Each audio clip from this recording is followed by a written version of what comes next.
Hello student, welcome back my channel. Student, BA first semester home science practical file हम बना रहे थे, जिसमें हमने प्रयोग संख्या 5 तक आपको प्रीवियस वीडियो में बता दिया है। अगर आपने नहीं देखा है तो प्लेलिस्ट में जा कर के आप एक एक करके देख सकते हैं और अपना फाइल कंप्लीट कर सकते हैं। स्टूडेंट, आज हम प्रयोग संख्या 6 पढ़ेंगे, जो कि हमारा ये लास्ट प्रैक्टिकल है। ठीक है, तो इस तरह से हम प्रयोग संख्या 6 है हमारा क्या, पोषक तत्वों से समृद्ध भोज्य पदार्थ बनाना। ठीक है, मतलब ये हमारा जो प्रैक्टिकल है ये रेसिपी फाइल है स्टूडेंट। इसमें हम पोषक तत्वों से समृद्ध भोज्य पदार्थ बनाएंगे। कौन कौन से पोषक तत्व? तो प्रोटीन युक्त ऐसा भोज्य पदार्थ जिसमें प्रोटीन उपस्थित हो, कार्बोहाइड्रेट युक्त भोज्य पदार्थ, वसा युक्त भोज्य पदार्थ, विटामिन सी युक्त भोज्य पदार्थ, खनिज लवण युक्त भोज्य पदार्थ और रेशे युक्त भोज्य पदार्थ का आपको रेसिपी फाइल बनाना है। ठीक है स्टूडेंट, तो हम यहाँ आपको एक प्रोफार्मा की तरह एक आपको गाइडलाइन के लिए हमने यहाँ रेसिपी बना दी है। आप अपनी इच्छानुसार दूसरे भी रेसिपी आप डाल सकते हैं। ठीक है स्टूडेंट, अगर आप चैनल पे नए हैं तो चैनल को सब्सक्राइब कीजिए, लाइक कीजिए, शेयर कीजिए। स्टार्ट करते हैं हम आज का अपना प्रैक्टिकल। सबसे पहले हम प्रोटीन युक्त भोज्य पदार्थ लिखेंगे। प्रोटीन युक्त भोज्य पदार्थ, अब इसमें हम क्या लिखेंगे? ऐसे भोज्य पदार्थ जिसमें कि प्रोटीन उपस्थित हो। तो सबसे पहले प्रोटीन होता किस में है, हमें ये जानने की आवश्यकता है। तो यहाँ हमने थोड़ा सा इंट्रो दिया हुआ है। प्रोटीन पोषक तत्व शरीर के निर्माणात्मक पोषक तत्व होते हैं। ये शरीर में टूटी फूटी कोशिकाओं की मरम्मत करते हैं, नई कोशिकाओं का निर्माण करते हैं, हार्मोन्स का निर्माण करते हैं, एंजाइम का निर्माण करते हैं। तो जितना हमारे शरीर में निर्माणात्मक कार्य होता है वो प्रोटीन करता है। ठीक है, यहाँ देख लीजिए, प्रोटीन पोषक तत्व शरीर निर्माणात्मक पोषक तत्व है। प्रोटीन की प्राप्ति वनस्पति एवं प्राणी दोनों जगत से होती है, परंतु मांस, मछली, अंडा, दूध से निर्मित भोज्य पदार्थों में अच्छी मात्रा में प्रोटीन पाया जाता है। इसके अतिरिक्त वनस्पति जगत में सोयाबीन, दाल, राजमा, सूखे मेवे में भी प्रोटीन अच्छी मात्रा में पाया जाता है। प्रोटीन युक्त भोज्य पदार्थ में हमने प्रोटीन समृद्ध भोज्य पदार्थ में हमने अंडे की करी बनाई। यहाँ पे आप देख लीजिए, आप कुछ भी आप ऐसा आहार बना सकते हैं, दूसरी रेसिपी आप बना सकते हैं जिसमें कि प्रोटीन हो, जैसे मांस, मछली, अंडा, दूध, सोयाबीन, दाल, राजमा, सूखे मेवे, इन सब से समृद्ध भोज्य पदार्थ हो जिसमें कि आपको प्रोटीन उपलब्ध हो। बस समझ में, जैसे दूध है, खोवा है, पनीर है, छेना है, इन सब में भी आपको प्रोटीन अच्छी मात्रा में मिलती है। तो आप स्टूडेंट दूसरी रेसिपी भी अच्छी तरह से लिख सकते हैं। ठीक है, अंडे की करी में आपकी को सामग्री क्या चाहिए? उबला हुआ अंडा चाहिए, तेल चाहिए, अदरक चाहिए, लहसुन चाहिए, मिर्च, नमक, कटा प्याज, गरम मसाला, तेज पत्ता और हल्दी पाउडर, धनिया पाउडर की आपको आवश्यकता होती है। इस तरह से जो रेसिपी आप स्टूडेंट बनाएंगे, जो आप फाइल पे रेसिपी लिखेंगे, उसी से रिलेटेड आपको फिगर सेकेंड पेज पे लगाना होगा। बात समझ में आई? तो जो आप कोई भी रेसिपी लिख सकते हैं जिससे कि आपको, जैसे हमने प्रोटीन रिच बताया, तो ऐसी रेसिपी जिससे कि आपको प्रोटीन की प्राप्ति हो और उसकी बनाने की विधि आप लिखिए और दूसरे साइड आप उसका क्या करेंगे, फिगर लगाएंगे। ठीक है, अंडे की करी बनाने की विधि देखिए। उबले हुए अंडे को पहले, सबसे पहले क्या होता है कि अंडा उबाल लेते हैं। अगर कच्चा अंडा है तो आप उबालेंगे, और अगर उबला हुआ अंडा है तब तो ठीक है, आप उसको छील लीजिए, छील करके हल्का सा तल लीजिए। देखिए यहाँ तल लिखा हुआ है, हल्का सा छील करके क्या करना है, तल लेना है। किस में तलेंगे तो वो तो आप जानते हैं कि कढ़ाई में थोड़ा सा तेल डाल दीजिए और तेल में उबला हुआ अंडा जो आपने छील के रखा हुआ है उसको डाल करके ब्राउन भून लीजिए, तल लीजिए। ठीक है, अब कढ़ाई पे तेल डाल करके आप क्या करें, तेज पत्ता और कटे हुए प्याज का तड़का दे दें और हल्का ब्राउन हो करके आप प्याज तल लीजिए और उसमें सब मसाला डाल दीजिए। सब मसाला से तात्पर्य है कि जो अदरक का पेस्ट है, लहसुन का पेस्ट है, प्याज है, हल्दी पाउडर, धनिया पाउडर, गरम मसाला पाउडर, ये सारी चीज़ें आप उसमें डाल करके मसाला को ब्राउन होने तक भून लीजिए। और तब तक भूनिए जब तक कि वह तेल छोड़ ना दे, मसाला के किनारे किनारे तेल ना छोड़ दे। फिर जब तेल छोड़ दे तो उसमें आप पानी डाल दीजिए पानी उतना डालिए जितनी ग्रेवी की आपको ज़रूरत है, और जब ग्रेवी आपका बॉयल होने लगे तो आँच कम कर दीजिए और कम आँच पे ग्रेवी को पका लीजिए। फिर उसके बाद उबला हुआ जो तला अंडा आपने रखा हुआ है उस ग्रेवी में डाल करके 5 मिनट तक आप क्या करिए, कम आँच पे पका लीजिए। ठीक है, तो इस तरह से आपका अंडा करी बन करके तैयार हो जाता है। अब आगे हम पढ़ेंगे कार्बोहाइड्रेट्स समृद्ध भोज्य पदार्थ। वे भोज्य पदार्थ जिसमें कार्बोहाइड्रेट की प्राप्ति हो। तो कार्बोहाइड्रेट रिच भोज्य पदार्थ में पहले हम इंट्रो लेंगे, कार्बोहाइड्रेट है क्या, इनका काम क्या है और मिलते कहाँ से हैं। तो वे भोज्य पदार्थ जिनमें CHO का मतलब होता है कार्बोहाइड्रेट। कार्बोहाइड्रेट की मात्रा अधिक होती है उसे कार्बोहाइड्रेट युक्त भोज्य पदार्थ कहते हैं। हमारे शरीर का लगभग 55 से 60% तक की ऊर्जा की आपूर्ति कार्बोहाइड्रेट के द्वारा होती है। 1 ग्राम कार्बोहाइड्रेट खाने से 4 किलो कैलोरी ऊर्जा की प्राप्ति होती है, ये तो आप जानते ही हैं। कार्बोहाइड्रेट प्राप्ति का उच्चतम स्रोत जो होता है वो अनाज होता है। अनाज से सबसे अच्छी मात्रा में हमको कार्बोहाइड्रेट की प्राप्ति होती है। इसके साथ कुछ फलों और सब्जियों से भी हमको कार्बोहाइड्रेट मिल जाता है। जैसे जो फल है, जैसे केला है, स्टार्च युक्त भोज्य पदार्थ होते हैं, तो उससे हमको कार्बोहाइड्रेट मिल जाता है। जब कार्बोहाइड्रेट का वर्गीकरण हमने आपको पढ़ाया था, वहाँ मैंने पेक्टेन स्टार्च की बात की थी, आपको समझाया था। ठीक है, तो हमको फलों और सब्जियों से भी अच्छी मात्रा में कार्बोहाइड्रेट मिल जाता है। ठीक है, यहाँ स्टूडेंट कार्बोहाइड्रेट युक्त भोज्य पदार्थ में हमने मटर का पुलाव बनाया है।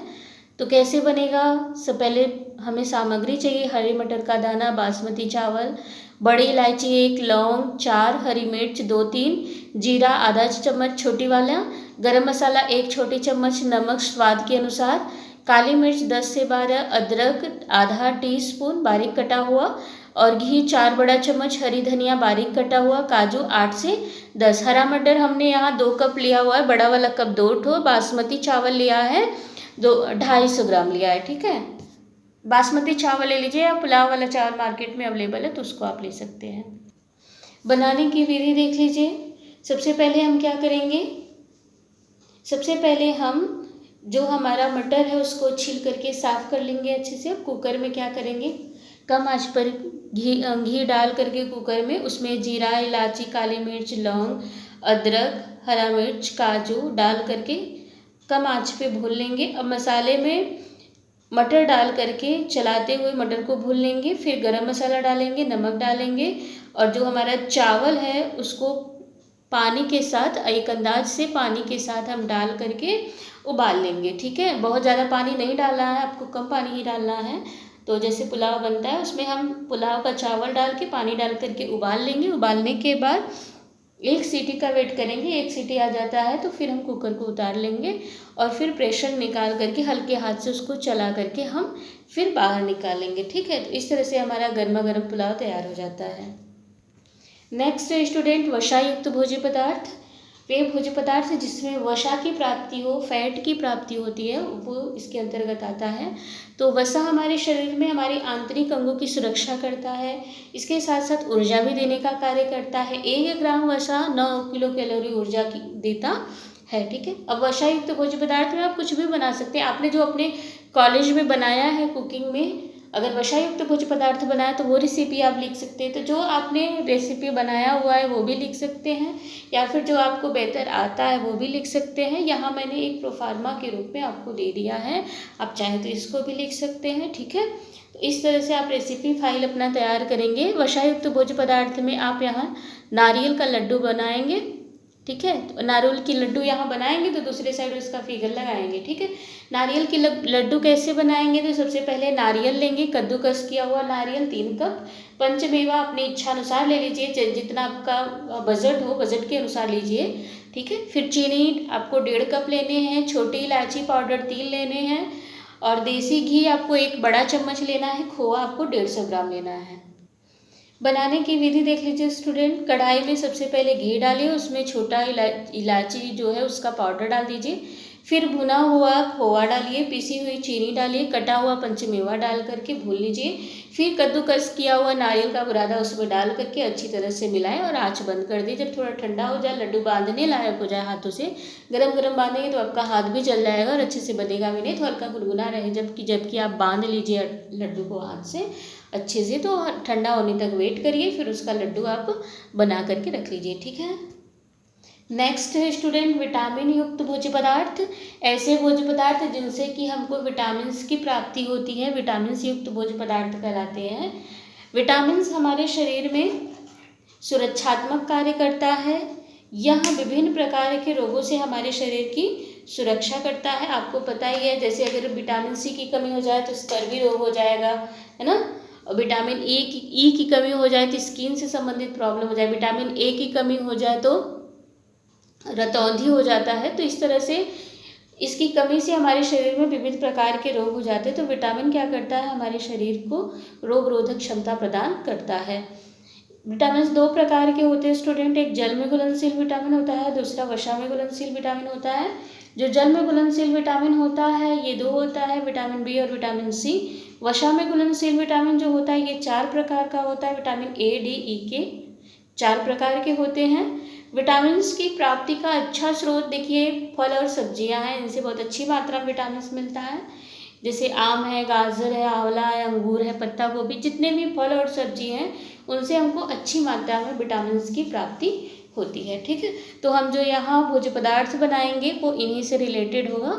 हमने यहाँ गाजर का हलवा बनाया है, तो आप देख लीजिए। गाजर का हलवा 5 कप हमने कद्दूकस किया हुआ गाजर लिया है, खोआ लिया 1 पाव, चीनी लिया आधा पाव, देसी घी 1 बड़ा चम्मच है, छोटी इलायची 3 पाउडर है उसका, और पंचमेवा अपनी आवश्यकता अनुसार, अपनी बजट अनुसार आप डालें। बादाम काजू अलग से ले लीजिए, आप उसको लंबे लंबे काट लीजिए जिससे कि आप उसको गार्निश कर पाएँ, अच्छे से डेकोरेट कर पाएँ ऊपर से। बनाने की विधि देखिए, सर्वप्रथम कढ़ाई में तेल घी को डाल करके गर्म कर दीजिए और उसमें छोटी इलायची का पाउडर डाल दीजिए, कद्दूकस किया हुआ गाजर डाल दीजिए, चीनी डाल दीजिए, फिर इन्हें ढक दीजिए।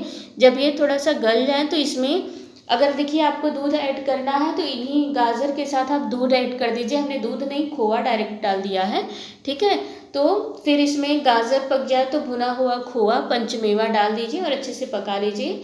जब ये पक जाए तो प्लेट में इन्हें आप गर्मा गर्म सर्व करिए और ऊपर से काजू बादाम द्वारा इसको डेकोरेट कर दीजिए, ठीक है। इस तरह से गाजर का हलवा बन करके तैयार है। आप दूध में भी इसको पका सकते हैं और हमने यहाँ केवल खोआ लिया हुआ है, ठीक है। नेक्स्ट है स्टूडेंट खनिज लवण युक्त भोज्य पदार्थ।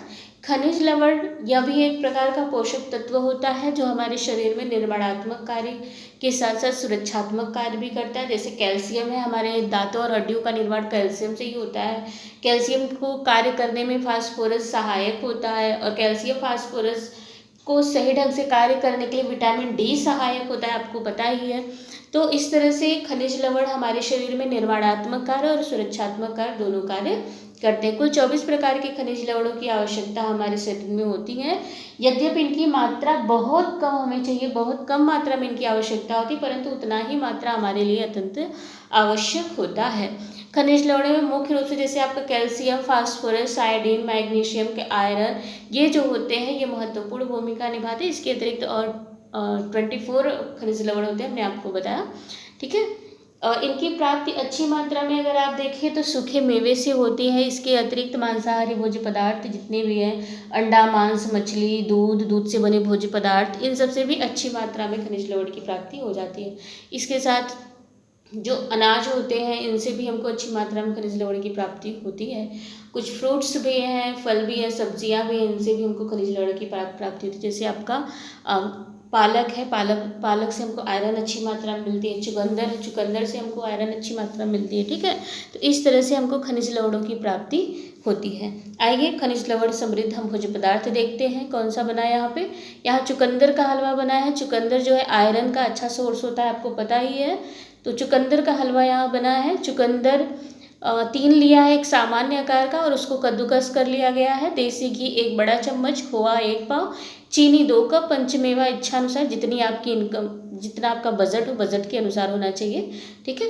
और दूध जो है 1 पाव, छोटी इलायची 2 पाउडर उसका हो, ठीक है। अब इसको क्या करेंगे, बनाने की विधि यहाँ हम लिखेंगे। सर्वप्रथम कद्दूकस किए हुए चुकंदर को कढ़ाई में गर्म करके उसमें देसी घी डालकर हल्के से पकाएं कम आंच पर, और फिर चीनी डाल करके, दूध डाल करके चलाते हुए पकाएं। चलाते हुए पकाने से तात्पर्य स्टूडेंट की, अगर आप इसको ढक देते हैं तो दूध जब बॉयल होने लगेगा तो ये बह जाता है। तो सही नहीं होता है। दूसरी बात, नीचे लगने लगता है, आपका जल जाएगा, इसलिए आप इसको बार बार खोल के पकाएं और बार बार चलाते रहें, ठीक है। और फिर उसमें पंचमेवा, चीनी और छोटी इलायची जो भी है ऊपर से डाल दीजिए। फिर आपका जब ये बहुत अच्छी तरह से पक जाए आपका चुकंदर, तो इसको प्लेट में निकाल करके सर्व कीजिए। ऊपर से बादाम काजू से आप इसको सजा दीजिए, ठीक है। तो इस तरह से आपका चुकंदर का हलवा बन करके तैयार हो जाता है। नेक्स्ट है स्टूडेंट रेशे युक्त भोज्य पदार्थ। रेशे युक्त भोज्य पदार्थ में देखिए आप क्या लिखेंगे, रेशे है क्या, ये आप थोड़ा सा इंट्रोडक्शन लिखेंगे। रेशे यद्यपि पौष्टिक तत्व के अंतर्गत ही नहीं आते हैं, ये पौष्टिक तत्व नहीं है, लेकिन इनका हमारे शरीर में उपयोग बहुत ज़्यादा है। जो 2020 का RDA आया है उसमें भी पौष्टिक तत्व के साथ साथ इसको भी रखा गया है, क्योंकि हमारे शरीर के लिए, हमारे हेल्थ के लिए रेशे अत्यंत आवश्यक होते हैं। विशेष रूप से हमारे शरीर में जो बड़ी आंत की सफाई होती है, उनकी सफाई के लिए रेशे अत्यंत आवश्यक होते हैं। इसके साथ साथ रेशे शरीर के टेम्परेचर को नियंत्रित रखते हैं, क्योंकि ये पानी को ऑब्जर्व करते हैं, ठीक है। तो यहाँ देख लीजिए थोड़ा सा इंट्रोडक्शन दिया हुआ है, और इसके साथ साथ आप क्या बनाएंगे, तो रेशे युक्त भोज्य पदार्थ में यहाँ पालक का सगोड़ा बनाया गया है, क्योंकि पालक में अच्छी मात्रा में रेशे मिलते हैं। आप यहाँ मैंगो शेक भी बना सकते हैं, जो भी रेशे युक्त जहाँ से कि आपको रेशा मिले स्टूडेंट, ठीक है। जैसे मैंगो शेक है तो मैंगो में भी आपको अच्छी मात्रा में रेशा मिलता है, तो आप बना सकते हैं, ठीक है। फ्रूट्स का भी बना सकते हैं, फ्रूट्स की छिलके जो होते हैं उसमें भी आपको अच्छी मात्रा में रेशे मिल जाते हैं। यहाँ पालक का सगोड़ा हमने बनाया है। पालक लिया बारीक कटा हुआ 3 कप, इसके साथ साथ बेसन लिया हमने 1.5 कप, तेल लिया है 4 कप। 4 कप से तात्पर्य जितने में कि आप इसको डीप फ्राई कर सके, अच्छे से तल सके, ठीक है। और गरम मसाला लिया है 2 छोटा चम्मच, हल्दी पाउडर है आपका 1 छोटा चम्मच, हरा मिर्च, नमक आप अपनी इच्छा अनुसार डाल सकते हैं, जितना आपको स्वाद में चाहिए। कुछ लोग बहुत तीखा खाते हैं, कुछ लोग तीखा नहीं खाते, तो आपको जितनी इच्छा है उतना मिर्च डालिए और अपनी स्वाद के अनुसार नमक डालिए। और जीरा आप आधा छोटा चम्मच जीरा डाल दीजिए, ठीक है। बनाने की विधि आप देख लीजिए। बारीक कटे हुए पालक में बेसन, जीरा, गरम मसाला, हल्दी पाउडर, हरा मिर्च, नमक डाल करके आप उसको फेंट लीजिए। जैसे आप पकौड़ी बनाने वाला बेसन तैयार करते हैं वैसे अच्छे से फेंट लीजिए। अब बेसन जितनी अच्छे से फेंटेंगे, जितना अच्छा उसमें हवा मिलेगा, उतना अच्छा आपका सगोड़ा बन करके तैयार हो जाएगा। फिर इसको क्या कीजिए कि कढ़ाई में चाहे रिफाइन ऑयल, चाहे तो सरसों का ऑयल डाल करके आप गरम कर लीजिए तेल को बहुत अच्छी तरह से, क्योंकि अगर अच्छी तरह से आप तेल नहीं गरम करेंगे तो जो इसमें सगोड़े का साग है वो पूरा तेल सोख लेगा, जिससे कि आपका सगोड़ा अच्छा नहीं बनेगा। तो अच्छे से तेल लाल हो जाए, फिर उसमें आप छोटे छोटे साइज के, बहुत छोटा भी ना हो, एक सामान्य साइज का सगोड़ा आप डाल करके डीप फ्राई कर लीजिए। इस तरह से आपका सगोड़ा बन करके तैयार है, और इसे आप हरी धनिया की चटनी के साथ गर्मा गर्म सर्व करके खा सकते हैं। इस तरह से स्टूडेंट आज आपका ये प्रैक्टिकल फुल कंप्लीट हो गया BA फर्स्ट सेमेस्टर का। आप अपने फाइल को फुल कंप्लीट कर लीजिए, इंडेक्स बना लीजिए। सबसे पहला पेज जो होता है आपका इंडेक्स होता है, वो आपको पता है। फाइल को भी अच्छे से डेकोरेट आप कर लीजिए बहुत सुंदर तरीके से। आपका जितना अच्छा फाइल डेकोरेशन होगा उतना अच्छा रहता है, ठीक। तो अगर आपको कोई दिक्कत है, आपको कहीं नहीं समझ में आ रहा है, तो आप हमें कमेंट बॉक्स में लिख सकते हैं। और अगर आप चैनल पे नए हैं तो चैनल को सब्सक्राइब कीजिए, लाइक कीजिए, शेयर कीजिए। Thank you for watching my video.